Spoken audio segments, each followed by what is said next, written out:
வணக்கங்க. என்ன கொடுமைன்னு சொல்றேன்னு தெரியல. ஒரு கேவலமான விஷயம், ஒரு அசிங்கமான விஷயம், ஒரு மானக்கேடான விஷயங்க.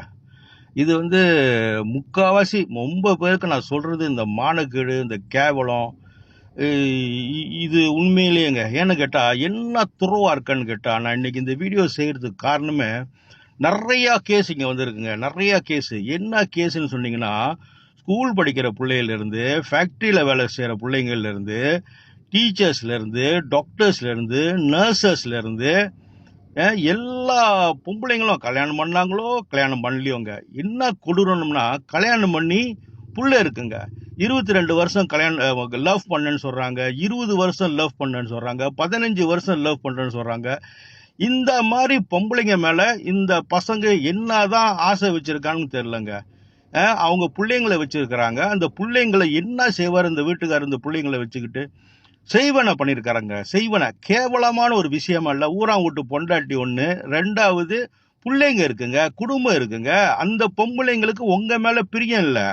ஆனா இவங்க என்ன செஞ்சிட்டு இருக்காங்க? ஆசைப்பட்டு பணத்துக்காக வேண்டியும் அந்த பொம்பளைய ஆக்கிரமிக்கணும் அப்படின்னுங்கிறோம். இவனுங்க மட்டும் என்ன, கல்யாணம் பண்ணவங்களும் கூட, கல்யாணம் பண்ணாதவங்க அப்படி இல்ல, கல்யாணம் பண்ணவங்களே இந்த மாதிரி சேவனை செஞ்சு ஒவ்வொரு குடும்பத்தையும் ஒவ்வொரு என்னது குடும்பம்னா என்னங்க, குழந்தைங்க, மனைவி, மக்கள், அந்த மனுஷன் என்னங்க செய்வாரு? வேலைக்கு போவாரா? என்னங்க செய்வாரு?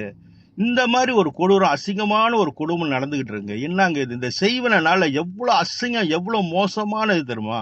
நான் ஏன் சொல்றேன் அப்படின்னா, இன்னைக்கு இதெல்லாம் செஞ்சிடறானுங்க. எடுக்கிறதுக்கு ஆள் இல்லைங்க. எடுக்க ஆள் இல்லை. நான் பார்த்தது இல்ல. செய்யறது ரொம்ப சுலபம். ஒரு சுடுகாடு சாம்பலையோ எந்த பொருளையோ எடுத்து நீங்க சொல்ல வேண்டியதை சொல்லி ஊதி விட்டீங்கன்னா வேலை முடிஞ்சிச்சு. ஆனா எடுக்கிறது இருக்க, அதோட 10 மடங்கு நீங்க வேலை செய்யணும். அது எடுக்கிறதுக்கு சாதாரண விஷயம் இல்ல. அப்புறம் இந்த பொம்பளைங்க கூட்டிட்டு போயிடுறானுங்க. போயிட்டாக்கா எப்படி நீங்க திரும்ப கொண்டாடுவாங்க?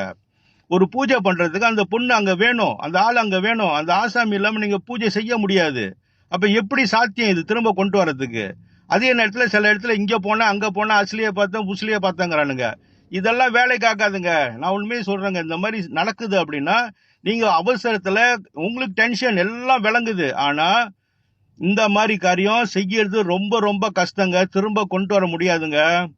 ஆளு வேணும். ஆளு பூஜையில உட்காரணும் ஒண்ணு. ரெண்டாவது இல்ல, நம்ம செஞ்சு கொடுத்த பொருளை எடுத்துட்டு நீங்க போய் பார்க்கணும். ரெண்டுமே இல்லைன்னா 100% உங்களால திருப்ப முடியாதுங்க.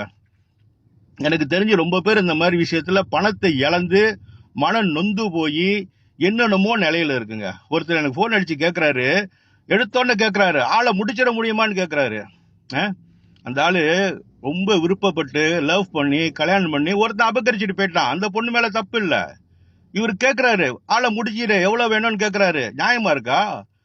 அவருக்கு அட்வைஸ் பண்ணி மனசை மாத்தி, ஐயா நான் உன்னை முன்னமே சந்திச்சிருக்கணும், நல்ல அட்வைஸ் கொடுத்தீங்க அப்படின்னு நம்ம அட்வைஸ் தான் கொடுக்க முடியும் இந்த மாதிரி சூழ்நிலையில.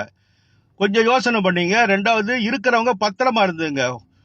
வெயிட் பண்ணாதீங்க. ஏன்னா வருஷ கணக்காகி மாச கணக்காகி நம்மள தேடுறாங்க. ஆரம்பத்திலேயே நீங்க சஸ்பெக்ட் பண்ணும்போதே நம்மளை கூப்பிட்டு என்ன ஏதுன்னு கேட்டீங்கன்னா நம்ம செக் பண்ணி சொல்ல முடியும். அப்படி சொல்லிட்டோம்னா ஆளு ஆசாமி வீட்டுல இருக்கும் போதே பூஜையை பண்ணிட்டீங்கன்னா அவங்க வெளியே போகாம கிளம்பாம, ஏன்னா இவங்க இவங்க இவங்க மனசார விருப்பப்பட்டு போறதில்லை. இதெல்லாம் ஆளுங்களோட செய்வனால. அப்ப செய்வன அப்படின்னா இன்னொரு பொருள் இருந்துட்டு நீங்க அந்த உங்க ஒய்ஃப் கிட்டயோ உங்க மனைவி கிட்டயோ உங்க இதுகிட்டே பேசலங்க. இது அந்த ஆசாமிகிட்ட பேசிட்டு இருக்கீங்க. அது கண்ட்ரோல் பண்ணிட்டு இருக்கோம் அந்த மாதிரி சிச்சுவேஷனை. ஸோ இந்த மாதிரி ஏதாவது லேசா சஸ்பெக்ட் பண்ணாலே ஒன்றும் வேணாங்க, கால் பண்ணி என்ன ஏதுன்னு கேட்டு வேலையை சுமூகமாக முடிச்சுக்கிட்டீங்கன்னா ரொம்ப நல்லதுங்க. முடிஞ்ச வரைக்கும் இது ரொம்ப ஒரு கேவலமான அசிங்கமானது. இதெல்லாம் பணத்துக்காக வேண்டியும் அசிங்கத்துக்காக வேண்டிதான் இந்த மாதிரி காரியம்லாம் பண்றாங்க. நன்றி, வணக்கம். இந்த வீடியோ பரவலவா ஷேர் பண்ணுங்க. ரொம்ப பேருக்கு போய் சேரட்டுங்க. சாதாரண விஷயங்களை ஃபேக்டரி ஒர்க்கர்ஸ்ல இருந்து லாயர்ஸ், டாக்டர்ஸ், இன்ஜினியர், டீச்சர்ஸ் எல்லாம் பார்த்துட்டாங்க. ரொம்ப மோசமா இருக்கு, கேவலமா இருக்குங்க. நன்றி, வணக்கம்.